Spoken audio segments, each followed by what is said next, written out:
Welcome to the RadioU Podcast. Coming up, the secret to cheaper eggs is south of the border. Also, why experts are worried about an aggressive baby name trend. All that and more on the way next. We are doing useless knowledge all about the country, the European nation of Estonia, since today is their Independence Day. Probably some big celebrations going on. I would imagine. In Estonia today. Your useless knowledge question of the day. Estonia doesn't have a lot of sporting success in its history since it's just a small country. However, it did win the World Championship of one sport every year from 1998 to 2008. Which sport was it? We have a lot of guesses coming in. Allie, I'm going to read these off to you. You tell me if you think any of these are correct. Okay. Regina said soccer. Okay, I don't think that's right.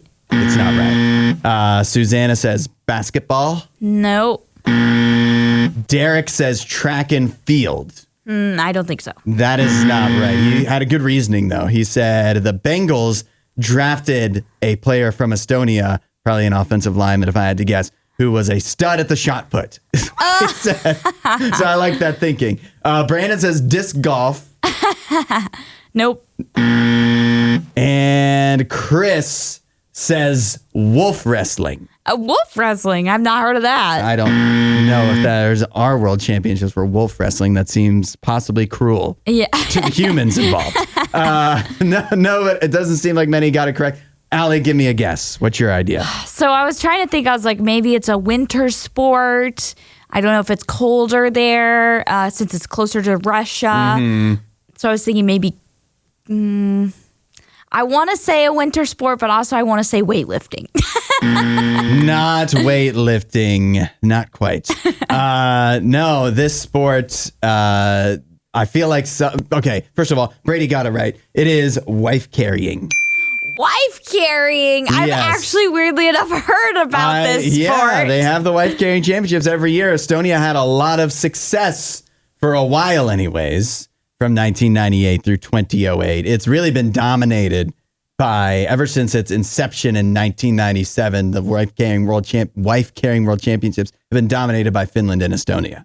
That's crazy. I had no idea that even like countries were represented in that. You know what I mean? Like that people would come to be like, we're representing Finland in this competition. I'm curious because I haven't researched it that much if maybe there's only Finnish and Estonian people that participate. No, I've seen this competition before on social media because I remember people kind of making fun of it because it looks ridiculous. Yeah. But it was like, I thought it was some U.S. people doing it, you know? So if they've competed, they've never won. The United States has never had the honor of being world champions. There's the one thing we've never earned. Yeah. Is the wife carrying world championship title. But explain this to me.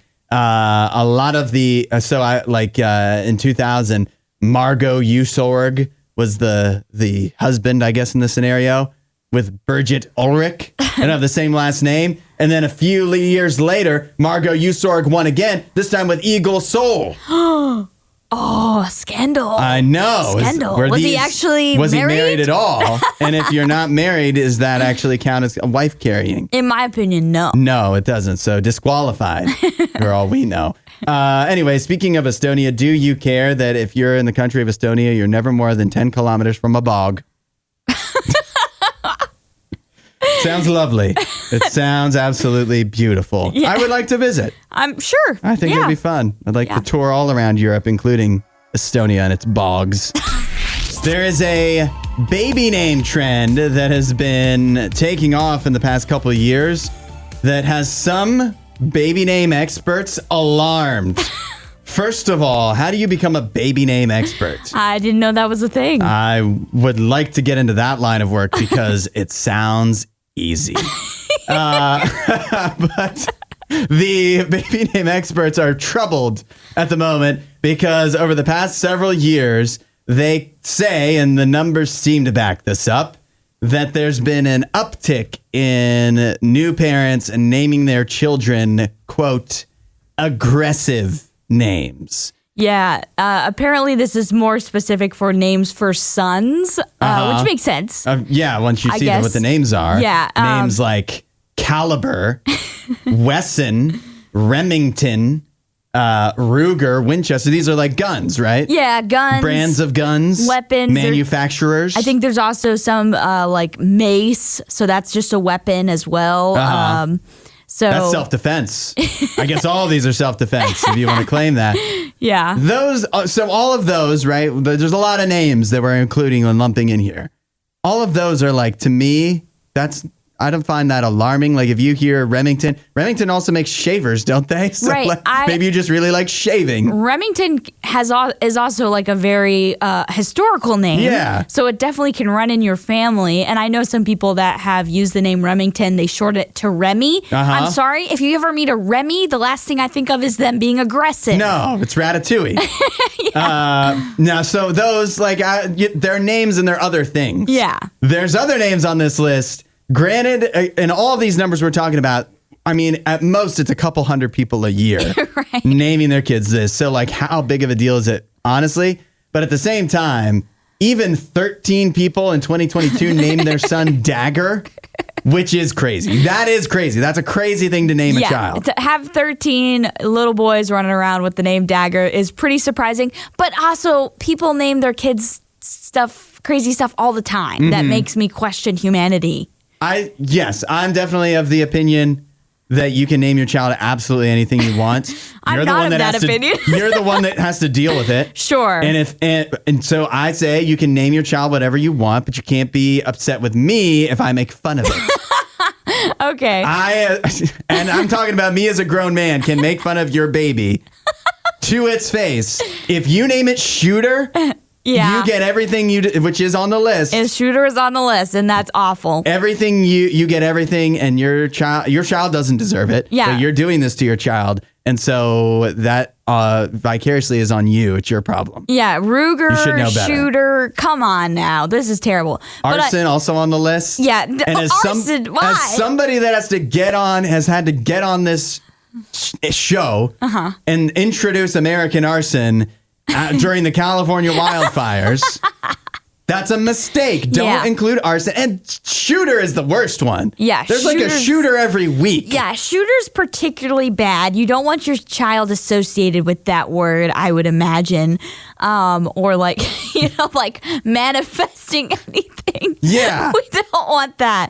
But I will say, I feel like the whole experts being alarmed part of it is a little bit much because the person that was like interviewed for this, she mentioned she's like names, she's like last names are also something that's really popular right now, and so she's like names that include Carter, Parker, and Hunter itself somewhat aggressive, which match weapon names like Shooter, Trigger, Dagger with the 2 syllables and ER endings. Yeah. I'm sorry, if your name ends with ER, that doesn't necessarily mean you're aggressive. No, I think she's saying that's why they're trendy.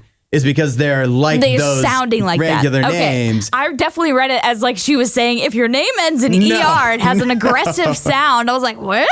I don't know. That would be a stretch, right? That's a stretch. That's quite a jump.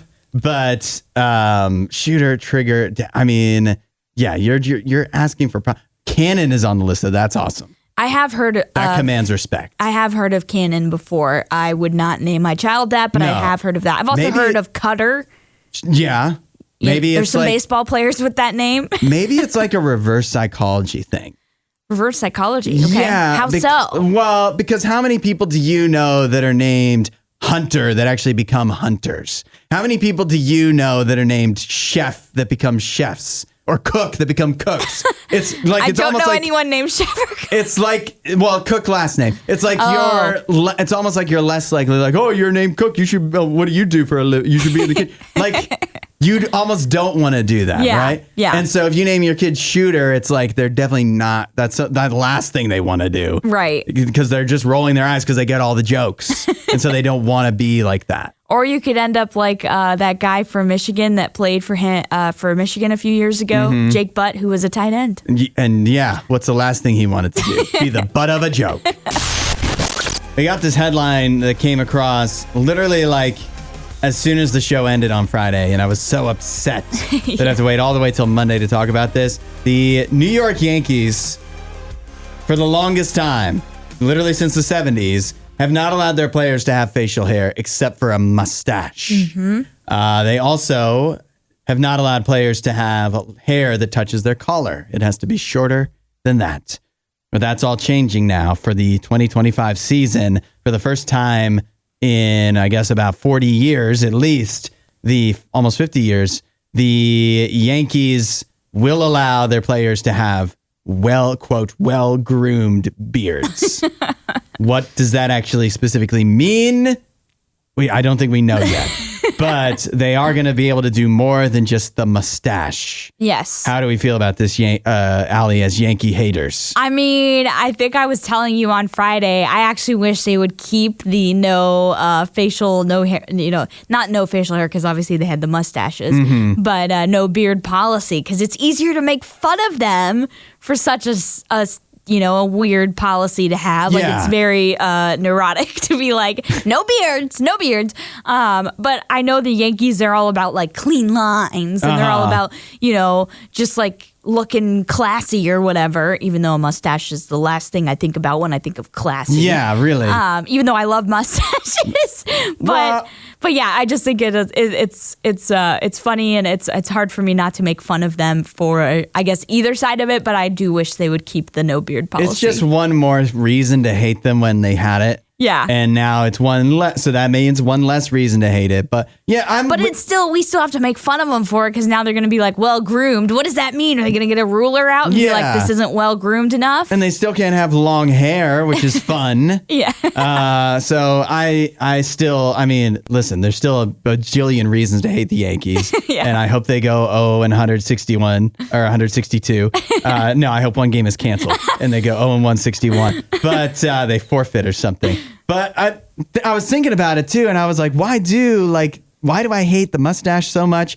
And it's only because it's associated with the Yankees. Otherwise, I think mustaches can look very cool. Yeah, Sam Elliott. Some people have some amazing mustaches. Yeah. I will say, I struggle to think of anybody that has a mustache that wouldn't look better with a beard. I think almost universally, if you look good with a mustache, you'd probably look even better with a beard. I don't know about that, but there are some classic mustaches that I think of whenever I think of that, and it's like Sam Elliott and Tom Selleck and guys like that. Here's a great example. Nick Offerman, Ron Swanson, famously had a mustache in Parks and Rec. Looked great. Yes. Then after the show, he goes full beard. Even better. Yeah, no, he does look good. Definitely even better. He does look good with the full beard. And it is well groomed. I rest my case. How many players on the Yankees do you think are going to take advantage of this?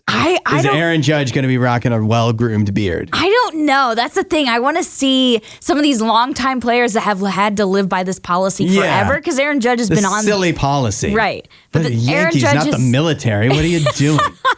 I know, they sure treat it like You're paying your players bajillions of dollars. Right. And I mean, I guess you can tell if you want to pay them that much, but if I'm making a bajillion dollars from the Yankees, I can also probably make a bajillion dollars elsewhere. Yeah. And also have a beard. I mean, I guess I can't hate on the fact that they don't want any of their players looking like Brandon Marsh, because that is a little that's a little much. Yeah. But that's his choice. He's free to do that. Sure, it is his choice, but what are you doing, man? What are you doing? Text us, let us know if you did anything interesting this weekend. I know Allie was at the Hulvey show. Went to a Hulvey concert. I went to an art museum. Oh. I don't have much to add. Went to an art museum, and Nikki texted me. Okay.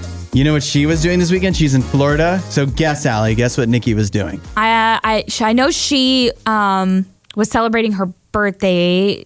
Her birthday was just had her birthday. I feel like this wasn't her pick for celebrating her birthday. I think I saw this because Nikki and I are friends on Facebook. Did she go to a baseball game? Yeah. She Yeah. texted me pictures from... She went to a spring training game. I think it was the Orioles and Pirates. Yes. And then she was texting me like the food she was eating, and basically, she's in Florida living the life I wish I was living right now. Oh man, that so baseball I was super life. jealous. Yeah. What did you? Okay, wait. You went to a concert. Did you do anything else this weekend? Well, can you top baseball game and art museum? I don't think I can really top that. I mean, Hulvey was a great time though. Let's be real. Talby was amazing, and it was very fun. But I will say, one of the craziest things from my weekend was actually something that happened last night as I was driving home from our Radio U studios here in Westerville, Ohio. I was driving home, and it was around 11:30, and so for the most part, the roads are pretty cleared on a Sunday night.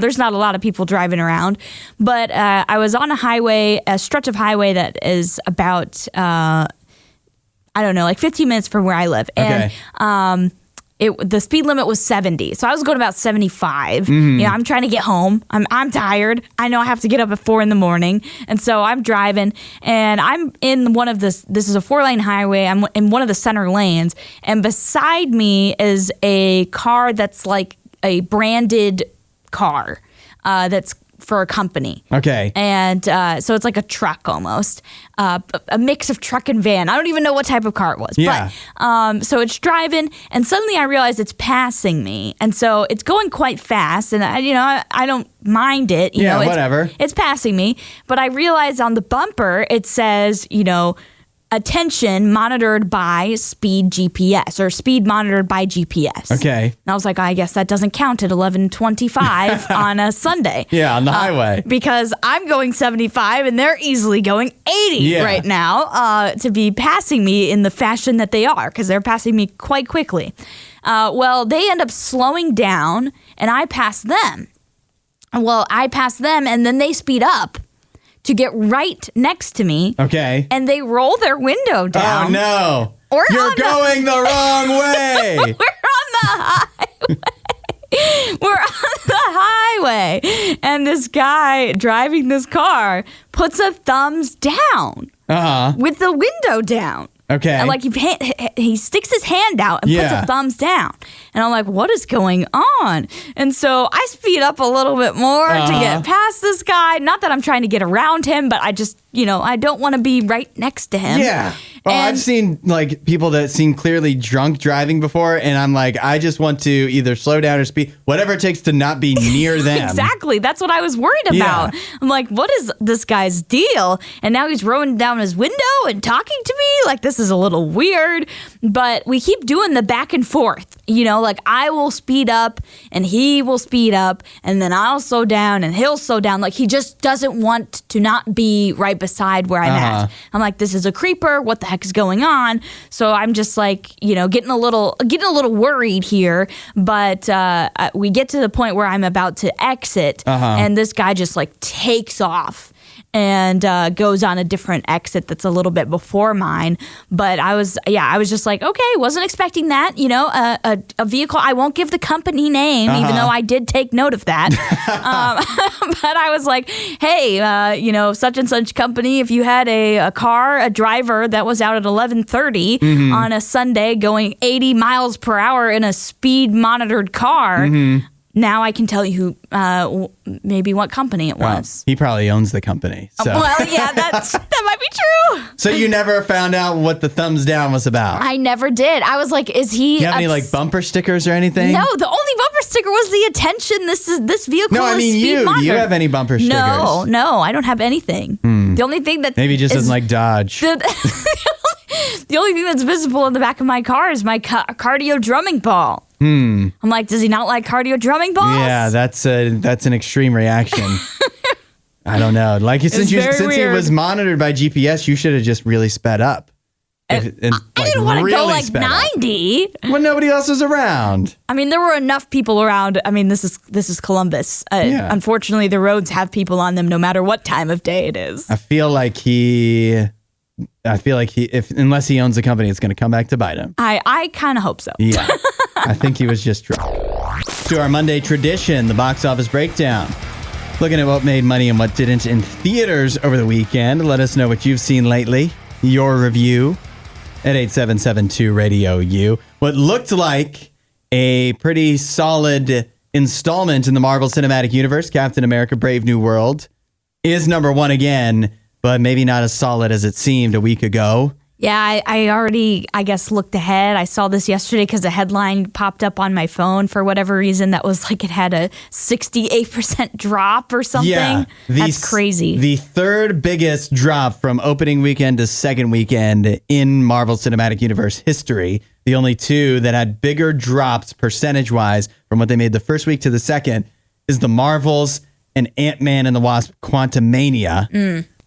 So in other words, a lot of people, like a decent amount of people went and saw Captain America Brave New World last weekend when it came out, but not enough of those people thought I need to go see it a second time or tell people to go see it. Yeah, thought I need to tell my friends because this was so good. And so Captain America is still number one, but only $28 million, which is not great. Number two was The Monkey. Did you go see The Monkey? I haven't gotten to see it yet, but I'm hoping to go see it maybe like on a Tuesday or something sometime soon. 8772 Radio U if you got to see The Monkey, that the new horror movie about a monkey that is cursed and kills people. $14 million in its opening weekend. Okay, not bad for a horror movie. Yeah, and rounding out the top three, it was Paddington in Peru, which made $6 million. That's only made, for a kid's movie, $25 million in North America so far. That's not great. No, that's not doing good at all. Have you seen anything lately, Allie? Right now, I gotta be honest, the thing I've been watching is the new season of Love is Blind. Oh. Yeah, I've mentioned many times I can't say no to the dumb reality TV shows, especially when it involves love. Now, how new is that? Like, is it releasing just now? It just came out a couple of weeks ago, and they are now releasing like 3 episodes every Friday or whatever. So they released 3 episodes this past Friday, and then I think the last 3 will be released next Friday with like a reunion episode after that. So we're getting close to like the middle/end of the season, and it's spicy. I know Sparkle likes Love is Blind a lot too. Sparkle are texting. Y'all are gonna have to communicate on that. No, we have been. Oh, okay.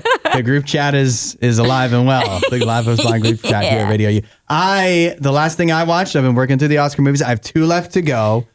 I think as far as Best Picture nominees, I think I'm gonna get to see them all.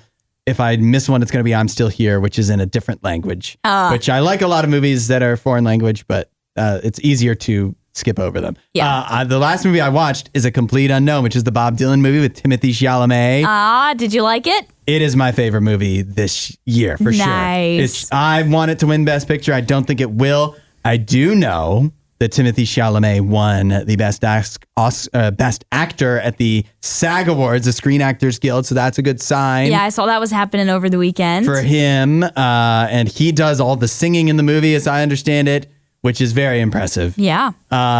It is, to borrow a term from the You Hate Movies podcast, a very sticky movie to me. I'm going to be thinking about it a lot. Oh, okay. And if you ever, like, for the longest time, I feel like there hasn't been a lot of, until recently, we didn't do a lot of big like biopic movies about, musicians. At least they didn't do well. And that's because like they all, for a while, followed the same formula, the Walk the Line, Johnny Cash style, where it's like the entire life and whatever. Right. This movie is not like that. Okay. It's like a 5-year stretch of Bob Dylan's life. And it's partly about him, but as much about like Joan Baez and Sylvia, whoever the other women that were in his life and whatever. And like the music scene. So if you're a music nerd, like for you particularly, I know you would enjoy it a lot. There's a lot of music in it. Yeah. And it's well done. And not just Bob Dylan music, but other artists as well from the time. And I'm going to be thinking about it a lot. I have a question for you. Okay. I love Joan Baez. I love 70s music. I think I've said that multiple times. Yeah. Does Diamonds and Rust make an appearance? I can't remember if she performs it, but it's definitely mentioned. You know what? I think it's mentioned in like the end credits. Oh, I need a performance of that. That is literally, I mean, it's Joan's biggest song, but one of my favorite songs. She obviously, Blowing in the Wind comes up several times. Okay. But I don't know if what else I don't remember. But man, I really enjoyed it a lot. I don't know if people that aren't as like much into Bob Dylan or music of that time will enjoy it as much as I did. My gut instinct is probably no. But for me, it was It was excellent. Nice. So let us know what you watched recently, 8772 Radio U. I think I found our guy Nene's polar opposite. Nene, of course, here at Radio U. You think of Nene, you think probably two things. One is the Dallas Cowboys. Okay, yes. 2, ketchup. He puts ketchup on everything. Yeah. I've seen him put it on breakfast cereal. Oh, no. And this woman is his polar opposite. She suffers from a fear of ketchup, which apparently is common enough that it has a name. How would you say that? Go ahead and try to pronounce that, Allie. More Q's phobia. Why is there so many U's in it? I don't know. There's so many U's, and I didn't know that many U's could be like that back to back all the time. Like, what the heck? It's harder to spell than Mississippi. Morchu, secu, susquiphobia, or something like that. Yeah, it's weird. This woman, she's from the UK. She claims that seeing a ketchup bottle basically makes her suffer from a panic attack. She said it feels like what she would do. She reacts to seeing a ketchup bottle the same way she would react if she was held at gunpoint. What? Yes, that's what she claims. Crazy. I mean, I know a lot of these phobias are like completely out of people's control, so I don't want to be like, why can't you get over that or whatever? Yeah. But I kind of want to know the background to be like, how would you get to this point? You know, is there some childhood trauma with ketchup that she has? Maybe? No, nothing? According to her mom. So listen, I think it's fake. I think she's lying. But there is somebody else who I believe that also says they suffer from this. But this woman, her mother says that she remembers this girl enjoying ketchup when she was a child. Okay. This woman now, who I believe she's 23, she does not remember any trauma. She doesn't have anything that she recalls in regards to ketchup that would have set this off. Yeah. But she now says that, she has her name is Lee Woodman. Okay. She just claims that, that for some reason, and she doesn't know why, she is morbidly afraid of ketchup. And so, goes to crazy lengths to avoid it and tries to not even see ketchup bottles. Okay. I think she's lying because she also says, this is a quote, "I wouldn't even be interested in trying exposure therapy. This is just something I think I'm going to have to live with forever." No, you could easily. Yeah, you should try something. You could easily. Some other fears, like I understand if you have a fear of flying, right? Yeah. It would be very difficult it would be easy to avoid flying. Right. It'd be very difficult to get on a plane to get to the point in exposure therapy or whatever. But ketchup, you could do that in an afternoon. Yes. You go to a restaurant, any restaurant, somebody gives you a packet of ketchup and you squeeze it on. You don't even have to eat it. You just have it squirted on you or whatever. You're like, oh, this is not that bad. If she's saying she doesn't want it, that's because she's not actually afraid. This is fake. It's for social media. However, I do believe Alexandria Govan, who's 23, she's also from the UK, and there's a video of her. She's a waitress refilling ketchup bottles and her gagging while she does it. I believe that. Oh, so she's just it's overexposure. Yeah. So that's why she's afraid of it. She has a story too. She says she was sprayed by a ketchup bottle by her sister when she was a child. And so that started her fear. So I believe her. There's some trauma. I don't believe Lee Woodman. I think she's making it up because, that's just a way to get you started in your social media influencer career. Right. Whatever it takes. You start out the video. Hello, everyone. I'm afraid of ketchup. That's your hook. You're pretty attractive, and that's enough to get people to follow you and make a living. Apparently. Well, I mean, I hope the best for these two women. I hope that they are able to get some exposure therapy and no longer suffer from this terrible phobia. Yeah. Yeah. Because they're missing out. Uh-huh. They are. Yeah. If they don't want to eat it, I don't care. But being afraid. I mean, I don't think there's any place in the world you can avoid ketchup. You know what I mean? Maybe Asia. Yeah, true. They don't really do that there. True. But, I mean, why would you want to live your life that way? Yeah, no. That's silly. In the UK, with fish and chips on every corner? Yeah, really. You really cannot avoid it. Fired or hired on Radio U. Whenever you've got workplace issues that you need help sorting out, Radio U is here. Allie and I and our audience at 8772 Radio U can chime in with the advice you need. Here we have a server at a restaurant who says, at our restaurant, we tip out a percentage of sales to the busser and bartender. It's a nice way to do it. Mm-hmm. She says, I recently had a shift, super busy. I made good money. And when I finished my last table, I went to cash out with the bartender. She gave me multiple 20s, a $5 bill, 2 5s, 120 from a cash tip earlier, et cetera, et cetera. I gave $20 to her and tell her I'm going to take the $5 back. I now have 4 $5. You know what? We don't need to I'm going to skip over the bills. Anyways, I go over to my section partner and our busser and hand him his share of the money as well. And then find my manager who I had to clock out with and get my stuff, and I leave. As I'm walking out the door, saying bye to everybody, the busser comes up to me and says, aren't you forgetting something? Oh. I said, no. And he said, are you going to tip me or not? Oh. Tip me out or not? I told him I already did before I clocked out. A few people are standing there, and I'm feeling so embarrassed because now I look like a cheapskate. But also, I'm dumbfounded by this guy. It was less than 5 minutes ago. How do you not remember this? Mm-hmm. We go back and forth, and he gives up. I leave, sit in my car, and start thinking maybe I imagined it. Ooh. Maybe I messed up. And I go through and check the money, and I definitely was, the money that I gave him was missing. So I did tip him out. I don't know what he was trying to pull. Other servers have told me he steals their tips off of their tables as well. I have half a mind to think he's greedy and trying to pull a fast one on a tired server. What do we do here? 8772 Radio U. Oh man, this is a tough one. Yeah. I mean, I have some instant thoughts. Yeah. But what do you do going forward? We're going to need some help with this. Yeah. 8772 Radio U. Your busboy accuses you of not tipping him out of the shared tips for everybody. Even though you did. 8772 Radio U. We need some help. Some good thoughts coming in. Allie. TJ says, I would say I tipped you. You got a problem. You can tell management and then move on. You don't have time for a leech. That would have been good in the moment. Yeah. To be like, don't have time for you, buddy. Yeah. Talk to management about it. Max says every server should tip out in front of at least one witness and let him know that you're watching him to make sure no tips come up missing. Mm-hmm. Actually, a few people saying that the witness is a good idea.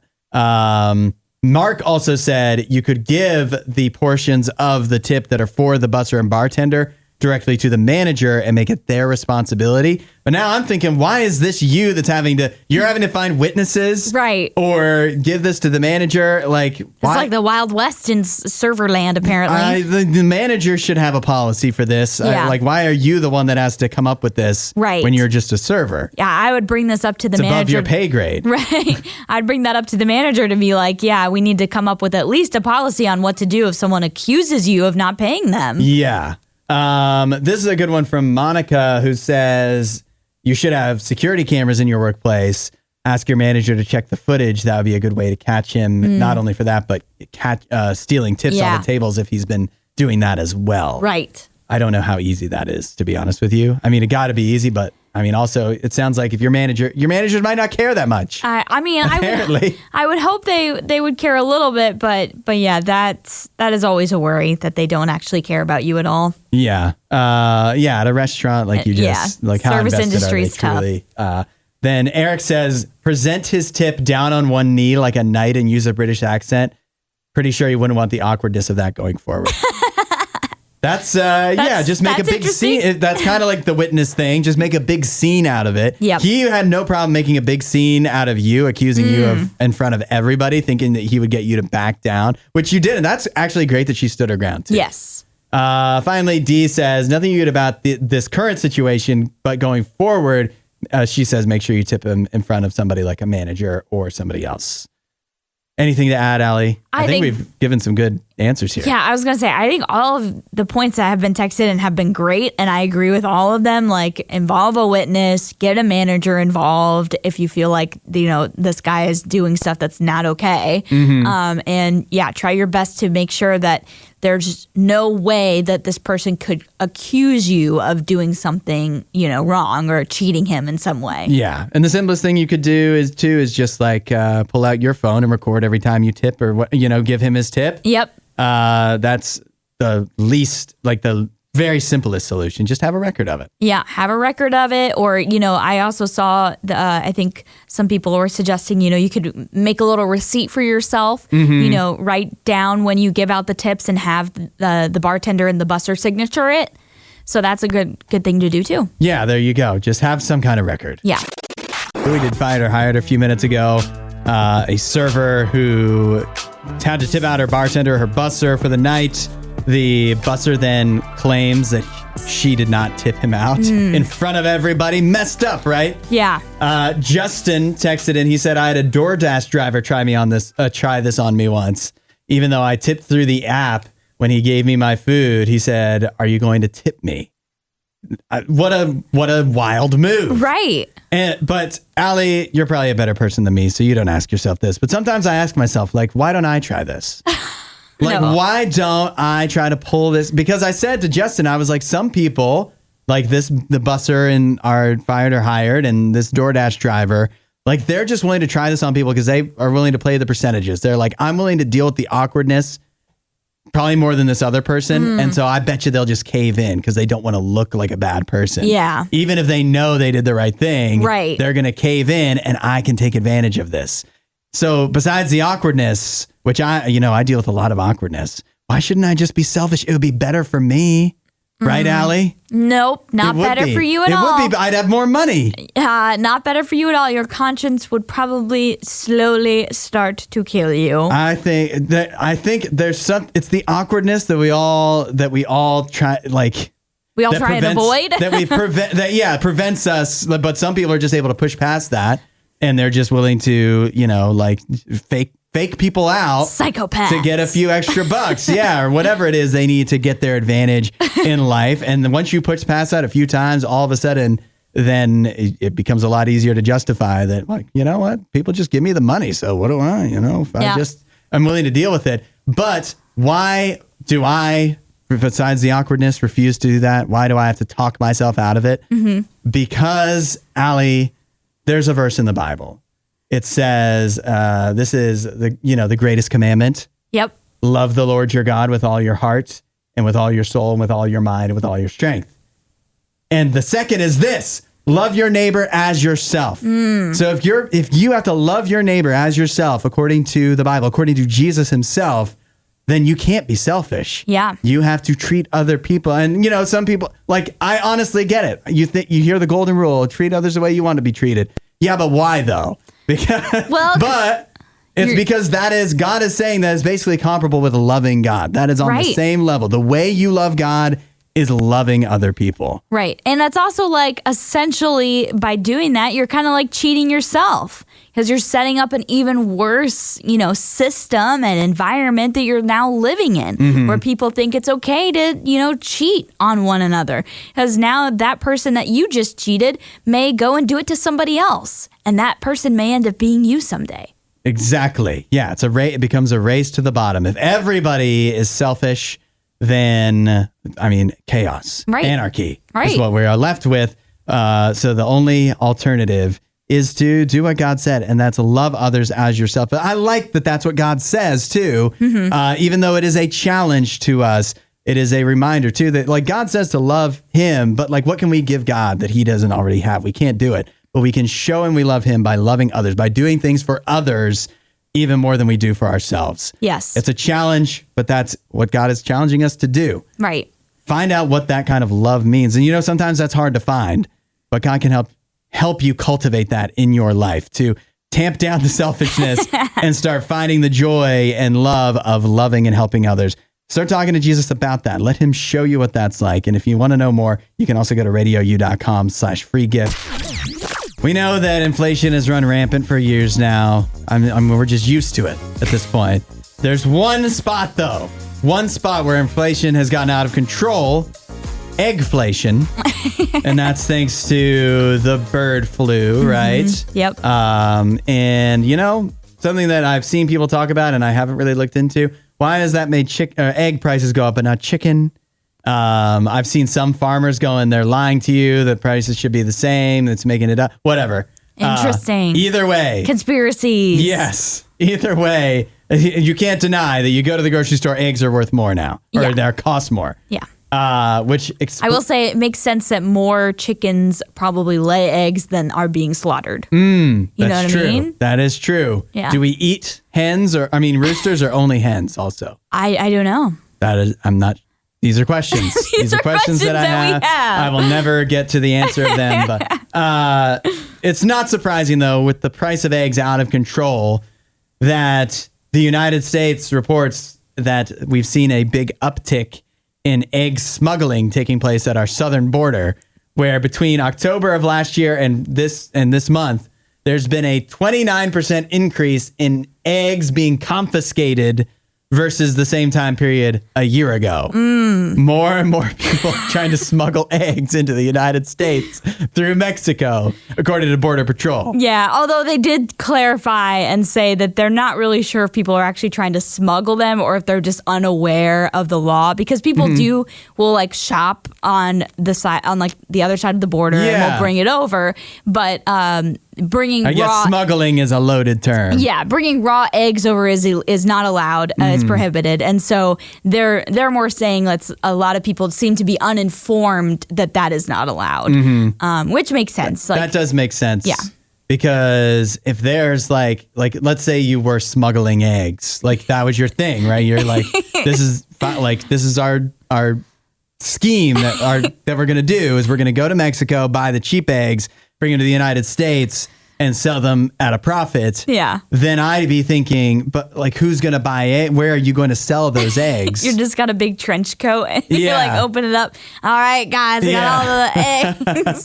What do you want to buy? And then I would be thinking, because I want to know that guy who does have that hookup, because the eggs are too expensive and I want some. Right. And so I'm willing to get black market eggs at this point. I don't know if I'm willing to do black market, but I remember when we talked about this the last time, several people had texted in saying they buy their eggs locally from like local farmers and whatnot and save money that way, and they don't seem to be running into the same type of shortages that grocery stores are running into. So like the national shortage. So that might be the way to go. Yeah. To find a local farmer. Now, I've heard some people saying that. That could be the way to go. Or, is this true? I don't have answers on the rooster versus hen. Do we eat them? Why are chicken prices staying low? But I do see here that the chairman of the Egg Producers Central Union in Turkey said that they're sending us a shipment of 33 million pounds of eggs. Yeah. With the egg shortage. So Turkey's got us. That's ironic. Turkey, of all countries. Turkey is taking care of the egg problem. Yeah. All right. So relief is in sight. Relief might be coming soon. It looks like Aurora did give us some updates on the egg. She said, the hybrid is used for meat are different from the ones used for eggs. Egg-laying hens are usually too scrawny to bother eating. Okay, that makes sense. And she says also meat birds are usually only kept for 6 to 8 weeks. Wow. Versus 2 years for laying hens. What a life. 6 to 8 weeks. I don't even want to think about that. Yeah, let's not. I just want to eat it. I had Raising Cane's yesterday. I don't want that memory to be tainted. Nope. Yeah. Chris says Fabergé eggs are now cheaper than chicken eggs. Oh. Last night was the Screen Actors Guild Awards. Apparently those are on Netflix. Don't worry, I don't expect that anybody watched those.